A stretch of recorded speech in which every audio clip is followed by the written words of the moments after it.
We did not die when the engines failed. That is what still terrifies me. In the moment of our catastrophe, I begged for annihilation, a clean, instantaneous end. But the universe denied me even that mercy. Instead, it left me breathing inside a corpse that still looked like a ship. We did not call it space. No, that word is too gentle, too human, too forgiving. My people named it the unending hunger, a living expanse that watches, waits, and consumes. And here, at its farthest teeth, our vessel hung like a wounded animal caught in the jaws of infinity. The reactors were dead, not sleeping, not damaged. Dead. Their once throbbing cores had gone cold, frozen into black glass that hummed with the memory of lost power. I could feel it through the deck beneath my limbs, the absence of life, the absence of motion, the absence of future. Around me, the corridor stretched in broken angles, metal peeled back like flayed skin, bulkheads sagged inward as if bowed by invisible gravity. Emergency lights flickered in dying pulses, bathing everything in sickly crimson that made our ship look less like technology and more like a battlefield long after the war. And everywhere. Bodies. My crew floated in suspension like grotesque sculptures trapped in time, frozen mid-motion, mouths open in silent screams, eyes staring into nothing. Their breath had crystallized against shattered glass when our atmosphere bled into the void. I drifted past them, weightless, tethered only by my harness and my own refusal to accept that I was alone. I still spoke to them. I do not know why. Perhaps insanity is the last companion of the abandoned. The nebula outside was no mere cloud. It was a living storm, violet and emerald gases boiling like an angry god's bloodstream. Radiation lightning crawled across its surface, splitting the darkness into shards of blinding light.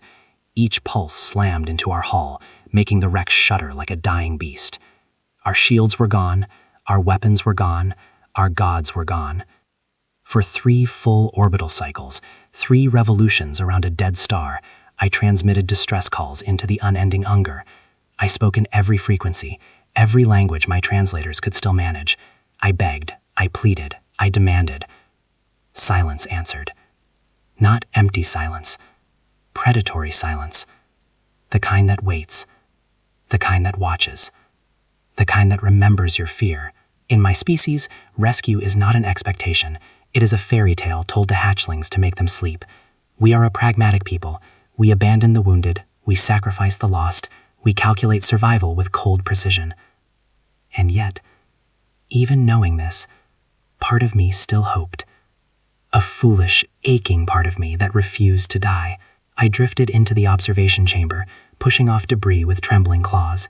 The viewport was fractured into a spiderweb of cracks, each one distorting the nebula into a kaleidoscope of doom. Through it, I saw eternity. And eternity stared back. I activated my last functioning scanner, though its display flickered and bled. Static hissed in my mind like whispering ghosts. My hearts, yes, both of them, hammered in uneven rhythm. Then, something changed. At first it was subtle, a tremor in the radiation field, a disturbance rippling through the nebula like a predator passing beneath the surface of a toxic ocean. My scanner spiked. I froze. Not from hope, from dread, because something was moving where nothing should survive. A signal tore through the void, not gentle, not curious, sharp, cutting, defiant. It pierced my dying systems like a blade of starlight. My instrument screamed, overwhelmed by its intensity. I tasted it in my mind, metallic, electric, impossibly angry. Human. I had studied them only in archives, war fragments, survivor testimonies, footage of burning cities and unyielding soldiers, a species that fought even when defeat was mathematically guaranteed. And now, one of their ships was coming, not from a hyperspace lane, not from a safe corridor. It emerged from the heart of the nebula itself, as if the storm had birthed it, as if chaos had forged it. The first glimpse nearly made me lose consciousness. Their vessel ripped through the radiation clouds like a spear through flesh. Its hull was blackened, scarred with ancient battles, glowing along fractures where energy bled beneath armored plating. No elegant curves, no graceful symmetry.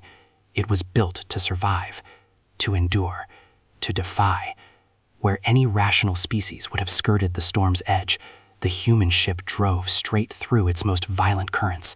Lightning lanced across its surface, and still it advanced, faster, harder, impossibly steady. My scanners trembled, my hearts pounded. Fear and disbelief tangled inside me until I could no longer tell them apart. They did not slow, they did not hesitate, they did not treat our wreck as a warning. They treated it as a destination. Through my fractured viewport, I watched as their ship circled us for the first time, not like a rescuer, but like a hunter studying wounded prey, or perhaps a guardian assessing who was still alive. Their engines burned a cold, clinical blue that carved shadows across our broken hull. They passed so close I could see scorch marks where battles had clotted them, trophies of survival, not defeat. I tried to breathe. It hurt. Every breath tasted like metal and despair. I patched my consciousness into the external cameras, desperate to see more. Their ship completed its orbit around us, scanners sweeping our corpse from bow to stern. And then I felt it. A focused beam. Not a weapon. Not yet. A scan. Precise, careful, relentless. It reached into our shattered interior, mapping every corridor, every body, every fragment of what we had been. I felt exposed, stripped bare before an alien intelligence that did not flinch at death. My species would have fled already. Most galactic civilizations would have fired warning shots. The humans did neither. They simply watched, waited, decided. My memory banks filled with stories I had once dismissed as exaggerations. Humans flying into collapsing stars to save a trapped ally. Humans diving into black holes to retrieve lost vessels. Humans fighting creatures that devoured entire fleets. I had laughed at those tales. I am not laughing now. A transmission cracked across my failing comm system, distorted, incomplete, but unmistakably human. Distress confirmed, life signs detected, prepare boarding teams. The words were cold, professional, uncompromising, and yet beneath them I sensed something that shook me more than any weapon: intent. They were coming aboard, not to loot, not to destroy, to enter our grave. I felt my body tremble as clamps engaged along our hull, magnetic locks pulling their ship alongside ours with surgical precision. The impact vibrated through the wreck, scattering dust like drifting ashes. Through the viewport, I saw airlocks aligning, doors opening, light spilling into our darkness. Bright, sterile, unyielding light that cut through the crimson gloom like a blade through shadow. For the first time since our disaster, the unending hunger was no longer the loudest presence in my mind. The humans were, and they terrified me far more than the void ever had. Because the void is predictable. It consumes, it destroys, it abandons. Humans, they do not. I realized something horrifying in that moment. If the void wanted us dead, it would have finished the job. But if humans wanted us alive, they would fight reality itself to make it so. The boarding lights flared brighter. Metal groaned. Sparks showered through broken corridors. And through the shattered glass of my observation chamber, I saw the first human silhouette step onto our hull, tiny against the nebula, fragile against infinity, yet impossibly resolute.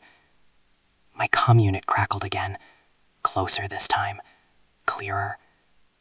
And in that heartbeat between silence and contact, I understood a terrible truth. We were no longer alone, but we were far from safe. They did not hesitate. That is what shattered my understanding of the universe. Where every other species would have paused, calculated, debated, or fled, the humans simply came in, as though danger were merely a suggestion and not a law of reality. The breach cut through our hull like a surgical wound. White hot plasma tore metal into glowing droplets that drifted whiteless before cooling into glittering dust. For a heartbeat, the unending hunger poured into my ship, tasting us one last time. Then atmosphere followed. Human atmosphere. Foreign, thick, warm. It rushed through the corridor in a controlled wave, pushing back the vacuum with a precision that felt almost tender. Automated drones slid in first, small, agile, and utterly fearless, mapping our wreck in real time. Their lights pierced the darkness like artificial stars reborn inside our dead vessel. And then the humans came. I watched them through a cracked internal camera feed, my last remaining link to the outside world. Their suits were armored but battered, scarred with years of combat. Some plates were mismatched, repaired too many times to count. Others bore scorch marks so deep they looked like permanent tattoos burned into metal. Yet despite this brutal appearance, their movements were calm, measured, almost gentle. They stepped through our shattered corridors as if walking through a sacred ruin, not a disaster zone. Their boots barely disturbed the floating debris. Their helmet lights swept slowly across broken bulkheads, frozen bodies, and torn wiring. My species would have abandoned this place instantly. We are a people who flee what is already dead. The humans moved deeper. One by one, they detached from their boarding line and spread through the ship, communicating in clipped, disciplined tones that my failing translator struggled to render. I caught fragments of their words. Quote, "Structural integrity compromised," end quote. "Life signs detected, faint but present," end quote. "Begin recovery protocol," end quote. Recovery, not salvage, not extraction. Recovery. The word echoed in my mind like a forbidden prayer. I risked revealing myself by tapping into their comm network, desperate to observe them more closely. Through a stolen feed, I saw their captain. She stood taller than most of her crew, framed against the jagged ruin of our bridge. Her helmet rested under one arm, her face exposed to the alien atmosphere with deliberate confidence. Her eyes, dark, steady, unyielding, scanned my dead control panels as though searching for a pulse in a corpse. Her voice cut through the chaos, calm as a frozen ocean. Prioritize survivors. Not survival. Not victory. Duty. She spoke as if this wreck were her own home, her own people, her own responsibility. Around her, her crew moved like a single living organism, every motion synchronized without hesitation. I watched in disbelief as two humans approached one of my frozen crewmates, a member of my own species, eyes wide in eternal terror. They did not recoil. They did not treat the body as contamination or inconvenience. They treated it as sacred. They anchored the corpse gently, securing it in a stasis cradle that shimmered with protective fields. One human placed a hand against the glass of the frozen face, speaking softly in a language I could not understand. My hearts trembled. In my culture, worth is measured in strength. The weak are discarded. The dead are irrelevant. Compassion is considered a flaw, a vulnerability to be purged. Yet here were beings who risked their lives to preserve the dignity of those who could never thank them. That terrified me more than their weapons ever could. I moved deeper into my hiding chamber, crouching behind twisted metal as my remaining scanners trembled. Through narrow slits, I watched the humans advance further into the wreck. They found me, not physically, but emotionally. Their presence filled the ship in a way that made the void feel smaller, less powerful, less absolute. And then the darkness arrived. At first, it was a ripple along the hull, like a heartbeat passing through the corpse of our vessel. The nebula outside pulsed violently, its radiant storms coiling into living tendrils of light. My instruments screamed. Warnings blazed across my display and frantic glyphs my species designed specifically for moments like this. Void breach imminent. They came from the storm. Creatures born of raw stellar radiation. We called them void beasts. Beings of light and hunger, half physical, half energy, whose forms flickered between existence and oblivion. To most civilizations, they were a cosmic nightmare, unstoppable, unpredictable, and utterly merciless. Their first strike slammed into our hull like the fist of a dying star. Metal screamed, bulkheads buckled. The entire wreck shuddered as luminous claws tore across our exterior, carving molten scars through already weakened plating. I expected the humans to flee. Every rational species would have evacuated instantly. Instead, they turned toward the threat. Without hesitation, the human captain barked a single command that reverberated through my stolen comm feed. Defensive positions. In an instant, the wreck transformed from grave to battlefield. Human cannons roared to life along their ship's hull, firing streams of focused plasma that cut through the void like artificial lightning. Fighters launched in tight formations, darting around our broken vessel with impossible agility. Through my external cameras, I saw the void beasts fully emerge. Their bodies shimmered like living auroras, twisting in impossible shapes. Serpents of radiant fire, crowned with blinding eyes that burned like newborn stars. Each one was the size of a warship, yet they moved faster than thought. They struck again. One beast slammed directly into the human flagship, raking its hull with claws of pure radiation. The impact sent shockwaves through both vessels, rattling every loose fragment inside our wreck. I screamed silently, certain that this was the end. But the humans did not break. Inside our bridge, I saw the captain standing firm as alarms blared around her. Debris rained from the ceiling, sparks erupted from shattered consoles. Still she remained upright, hands gripping a rail as if daring the storm to take her. Her voice cut through the chaos, steady as stone. Hold the line. Not their ship, our ship. She claimed us in that moment, claimed our dead, our wreck, our survival, as if it were inseparable from her own. The fighters weaved through the void beasts' glowing bodies, firing coordinated bursts that forced the creatures to recoil. One pilot flew so close to our hull that I could see the human through their canopy, eyes locked forward, jaw set, utterly fearless. Then came the twist. A massive void beast, larger than the rest, its body swirling like a collapsing supernova, rose behind our wreck. It did not attack immediately. It observed. It studied. It focused on me. My scanner locked onto its core, and for a heartbeat, I felt its consciousness brush against mine, ancient, vast, and unbearably hungry.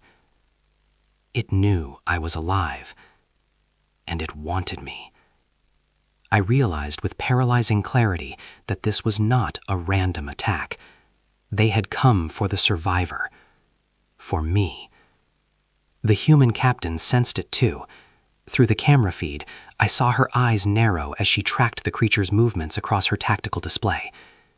She turned toward my hiding chamber, not physically, but through systems, through intent, through command. Her voice rang out, colder now, sharper. Target the Alpha. The fighters converged, engines flaring brighter than stars. Plasma cannons unleashed hell into the void. The void beasts shrieked, a sound that pierced space itself, vibrating through my bones. Yet the Alpha advanced. Relentless. Unstoppable. It stretched one luminous claw toward our hull. Toward me. Inside my chamber, metal began to melt under its radiant proximity. The air turned to fire. My body screamed in agony. And still, the humans did not retreat. Their ship surged forward, deliberately placing itself between the beast and our wreck, using its own body as a shield. From my hiding chamber, trembling and burning, I saw something I never believed possible. Humans defending a doomed alien ship as if it were their own home, as if our survival mattered more than theirs. The Alpha Void Beast recoiled, not from fear, but from defiance it had never encountered before. And in that frozen moment, as human cannons roared and the nebula blazed around us, I understood a terrifying truth. Abandonment is not part of their language. They do not know how to leave the lost behind. And that refusal to surrender, might make them the most dangerous species in the galaxy. The stars did not explode. They screamed. That is the only way I can describe it. The void itself wailed as the battle unfolded around our shattered vessel, a choir of radiation, metal, and annihilation that vibrated through every remaining atom of our wreck. Even inside my sealed hiding chamber, I felt it in my bones, in my blood, in the very rhythm of my twin hearts. The void beasts returned in force, no longer probing, no longer curious.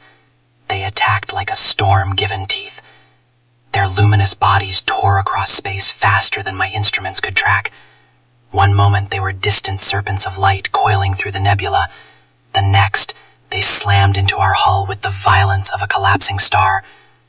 Our broken ship fractured further, bulkheads shattered like brittle glass, entire sections of metal peeled away, spinning into the radiation tempest. Corridors I had walked since my youth were ripped open to vacuum, exposed to the raw fury of the unending hunger. Our defense grids, once pride of my people, were nothing but dead relics now. Cracked emitters, burnt relays, useless weapons. We were helpless. And yet, the humans were not. Their flagship surged forward, engines burning with an intensity that bordered on madness. Smaller fighters fanned out in perfect formation, weaving between twisting shards of our wreck and the impossible gravity distortions that rippled outward from the void beasts. Any other species would have retreated. My own people would have abandoned us instantly, calculating that the cost of rescue was too high. But the humans pressed forward. They did not move like soldiers. They moved like a single living organism. I risked everything, every scrap of power, every fragile circuit, to link into their tactical feed. The moment I did, my mind was flooded with data, vectors, trajectories, threat markers, probability matrices shifting in real time. What I saw should have been chaos. Instead, it was terrifyingly beautiful. Every fighter moved in perfect harmony. No hesitation, no confusion, no panic. When one human pilot dove toward a void beast's core, two others peeled off to cover their flanks before I could even predict the maneuver. Their coordination was not mechanical. It was instinctive. A silent trust so absolute it bordered on psychic. Then the first human ship was struck. A smaller fighter vanished in a burst of white light as a void beast's radiant tail swept across it. For a heartbeat, I thought the formation would collapse, that grief or fear would fracture their unity. Instead, two fighters surged into the gap instantly, cannons blazing, protecting the retreat path of a damaged ally that limped back toward the flagship. No screams, no panic, only discipline. I shifted my focus to the human flagship. Its shields were failing. I could see it clearly through my external cameras, shimmering barriers flickering like dying stars, bleeding energy under the relentless assault of the void beasts. Hull plates glowed red-hot where radiation claws raked across them. Any sane commander would have ordered a withdrawal. The humans did the opposite. I watched in disbelief as power signatures rerounded across the ship. Entire compartments were fended into space, humans willingly sacrificing parts of their own vessel to prevent catastrophic overload. Alarms blared, explosions rippled along the hull, and still they advanced. Inside the bridge, I saw their captain again. The viewboard before her was shattered, cracked in 1,000 jagged lines, half exposed to vacuum. Emergency protocols screamed for her to seal the compartment, to retreat behind reinforced bulkheads. She refused. She stood there, helmet still off, gripping the shattered frame with bare hands as radiation storms licked at the edge of the breach. Her hair floated weightless, her face pale but unwavering.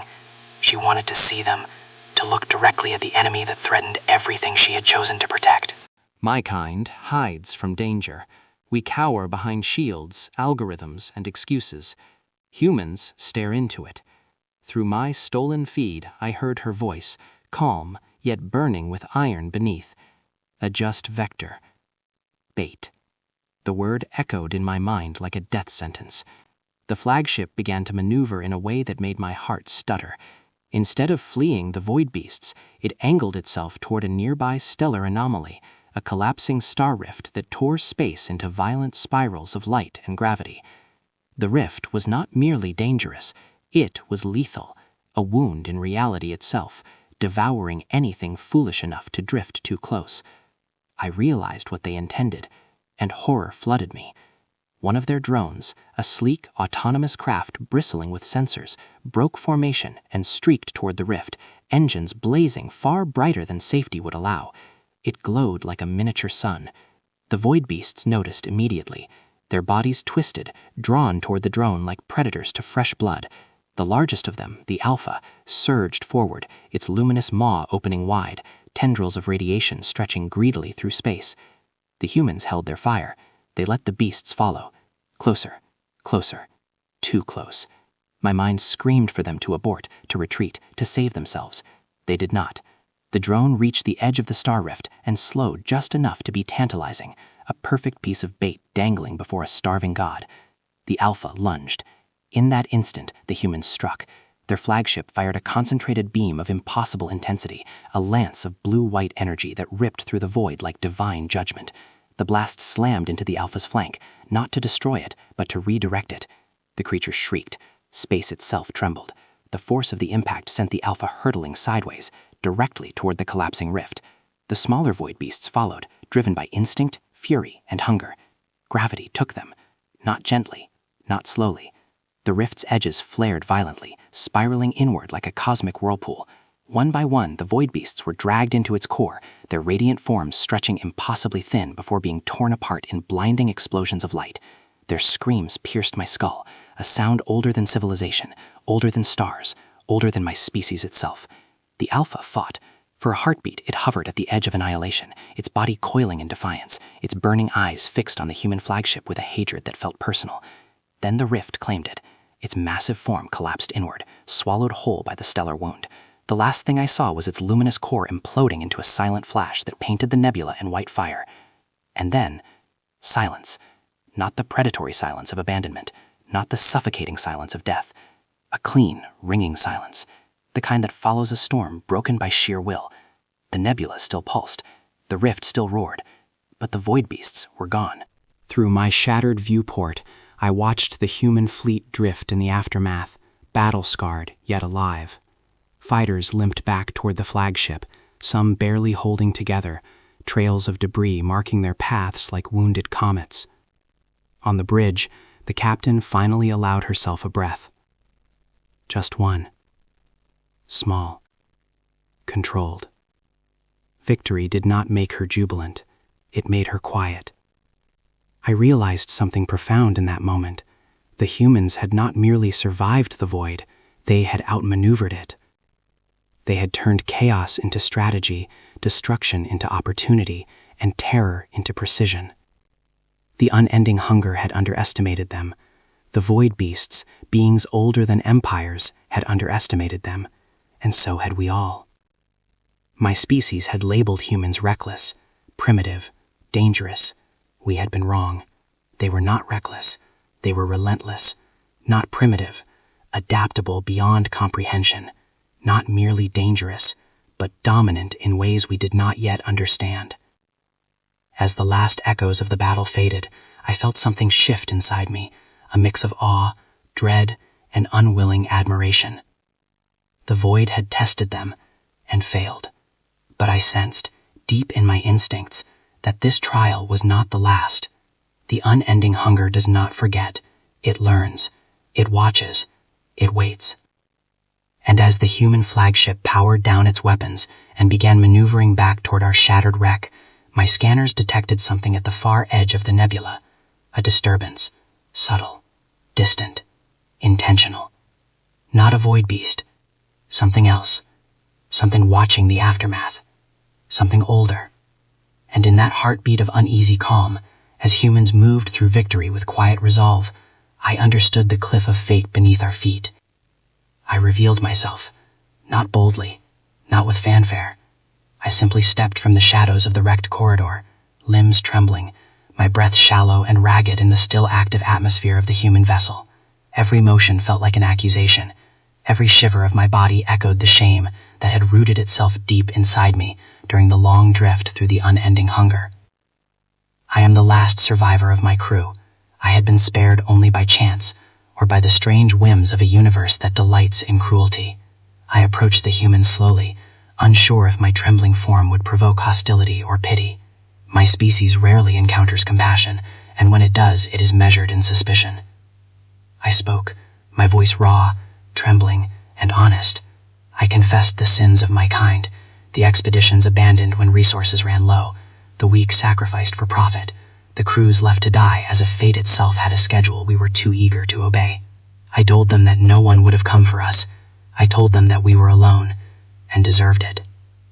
I expected judgment, condemnation, perhaps even retribution. Instead, they listened, their captain, calm, composed, utterly unshakable, removed her helmet.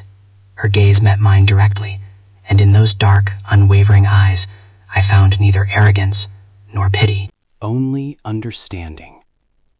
She spoke softly, but her words resonated louder than any cannon I had ever heard. We will repair your ship. We will recover your dead. We will deliver you home. I froze. My minds, both of them, struggled to comprehend. No species I knew would undertake such a sacrifice for those not their own, not for strangers, not for the undeserving. I watched them work, and what I saw shook the foundations of my understanding. The humans moved through the wreckage tirelessly. They welded, patched, and rebuilt with meticulous care. Sparks flew in brilliant arcs, and yet laughter echoed in the corridors. One of them sang softly while tightening a panel over a broken hull segment. Another joked as sensors shrieked warnings of radiation exposure. They treated survival not as luck, not as chance, not as reward. They treated it as obligation. I observed their faces for hours through night cycles that should have exhausted anyone. Yet their eyes were steady, their motions deliberate, their humor unwavering.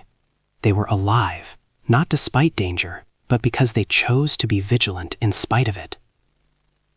I looked at my own hands and felt a familiar ache of uselessness. In my culture, strength is dominance. To survive, one must overpower. To lead, one must sacrifice the weak. Compassion is weakness. Rescue is folly. Here, it was reversed. Strength was protection. Courage was empathy. Survival was not the right of the strongest. It was the duty of those who could act. I felt smaller than I had ever felt before. Not in body, not in mind, but in spirit. Every bone of pride in my species' so-called superiority crumbled beneath the weight of their deeds. And yet, for the first time since the cold embrace of my drifting wreck, I felt something I had not dared feel in cycles beyond counting. Hope. Hope that the universe was not entirely cruel. Hope that life could be worth fighting for, not just for oneself, but for others. Hope that even my species, flawed, cowardly, and self-serving, might have a path to redemption if guided by beings like these humans. I stayed in their presence, silent, watching, learning. Every tool they lifted, every panel they repaired, every body they tended was a lesson. A lesson I had never learned at home, that survival alone is not enough, that mercy and courage are the truest forms of strength. And as their lights illuminated the wreck, painting the corridors in stark, unyielding brightness, I realized something terrifying and wondrous. The humans had not saved us merely from death, they had saved us from ourselves. For the first time since our disaster, I felt it deep in the marrow of my soul. We might live, and if we did, it would not be by luck, but because they chose to act, and in doing so, taught even the abandoned to hope. We returned to what my species calls civilization. We drifted from the human vessel into the formal lanes of the Council's orbital stations, expecting relief, gratitude, acknowledgement. Instead, we were intercepted by a flotilla of silvered bureaucratic dreadnoughts, their hulls gleaming with the authority of tradition and tyranny. They hailed us immediately, their comms a torrent of clipped commands and legalistic threats. But I knew the truth before they spoke. They did not see saviors. They saw leverage, opportunity. I watched from the human flagship, my instruments barely keeping pace with the Council's barrage of demands. The humans were ordered to surrender their technology, to entrust it to the galaxy's proper stewards, they said.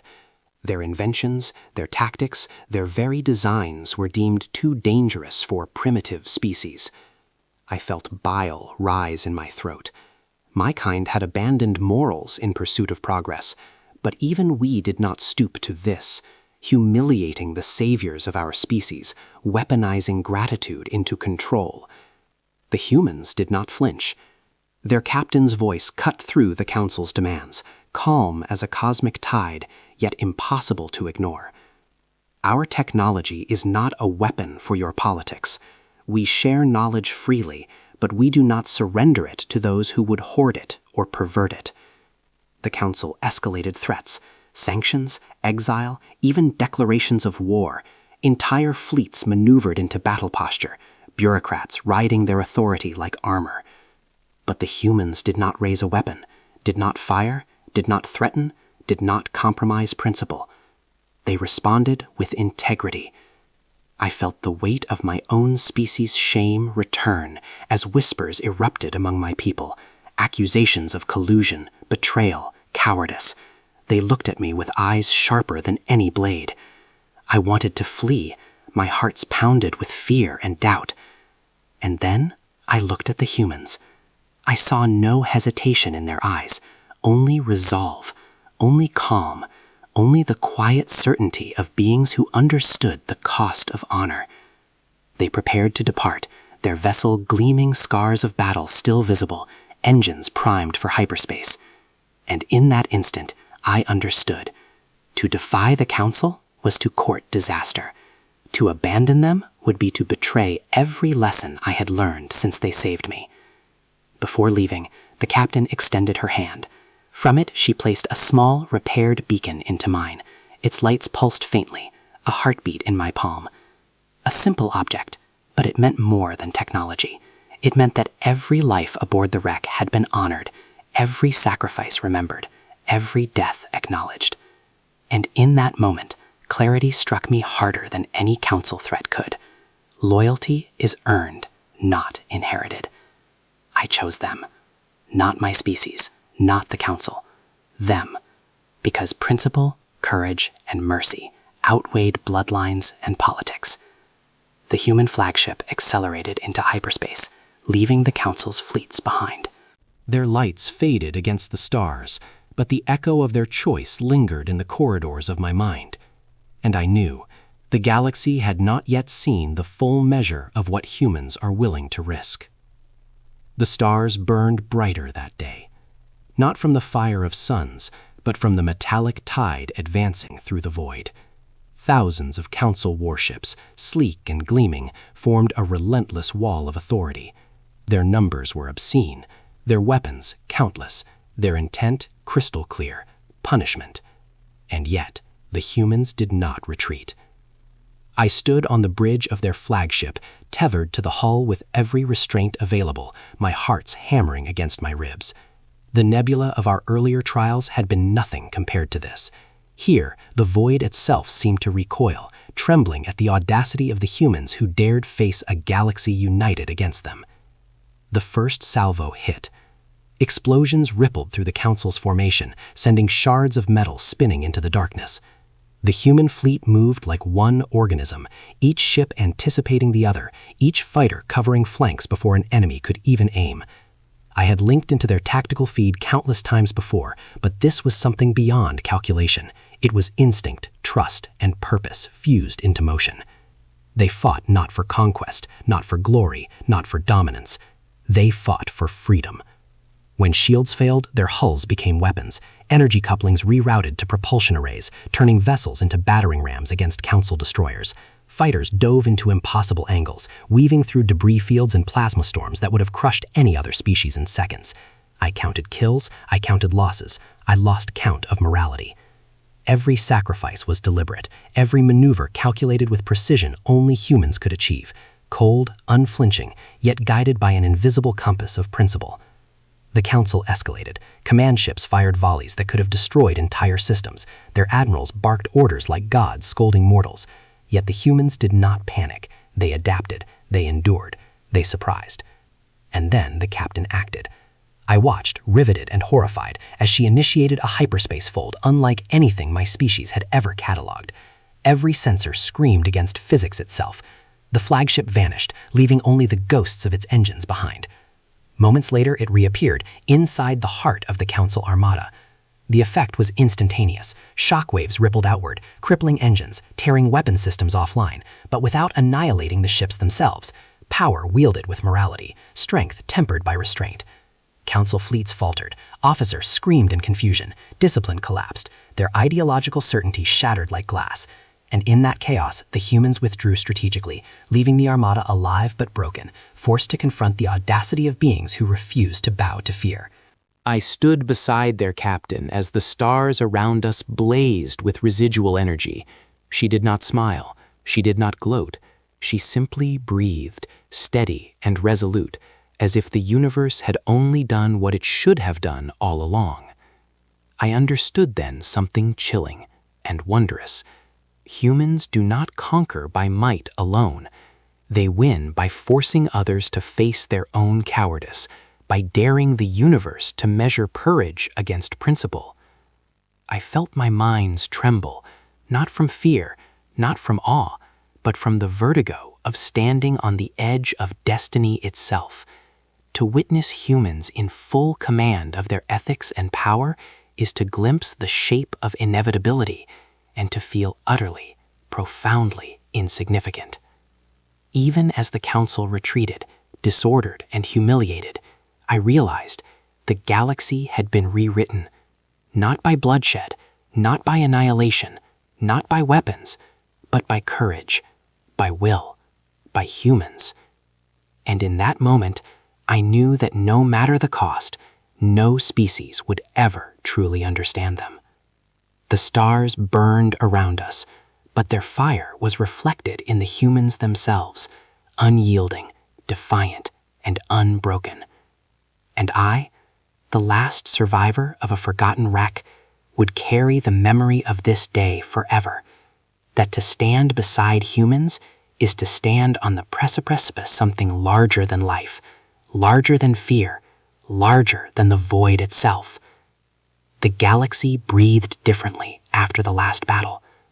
Not because the council was defeated, it still existed, still plotted, but because the rules of survival had shifted. What had once been a cosmos ruled by fear and expedience now hesitated before action. Alliances emerged not from coercion, treaties, or threats, but from trust, forged in the crucible of what humans had shown the universe, that courage and mercy are the highest forms of power. I watched from the bridge of their flagship as the first of the new rescue fleets departed my species' worlds. Ships once built for exploitation were converted, reprogrammed, and repurposed. They no longer scoured uncharted systems for profit or dominion. Instead, they answered distress calls, repaired failing colonies, and retrieved the lost from the void. The abandoned were no longer forgotten. The weak were no longer expendable. My species began to change, not immediately, not completely, but the seed of reform had been planted. And humans continued their work. Every distress signal, every flare of emergency light across the galaxy became a summons they could not ignore. Their vessels, battle-scarred yet unbowed, streaked across nebulae and starfields, often alone, always unhesitant. Each mission reminded me why the universe trembles at their name, not in fear, but in reverence. They do not conquer, they do not claim, they guard. I transmitted the truth to my people in my final report. Humans are not extraordinary for their weapons, their speed, or their ships. They are extraordinary because they choose to protect life itself, even when that life is alien, fragile, or undeserving. Their captain looked up from the helm as hyperspace engines flared. I felt the pull of velocity and inevitability as the ship vanished into light, leaving behind the pulse of hope across the stars. And I understood, whenever the void grows dark, whenever silence threatens to consume the lost, a human vessel will come, always. It is the galaxy's greatest comfort and its greatest challenge. For in saving others, humans have become more than a species. They have become the moral axis around which the stars now turn. And I, the witness, will never forget that they chose to stand, not above life, but beside it.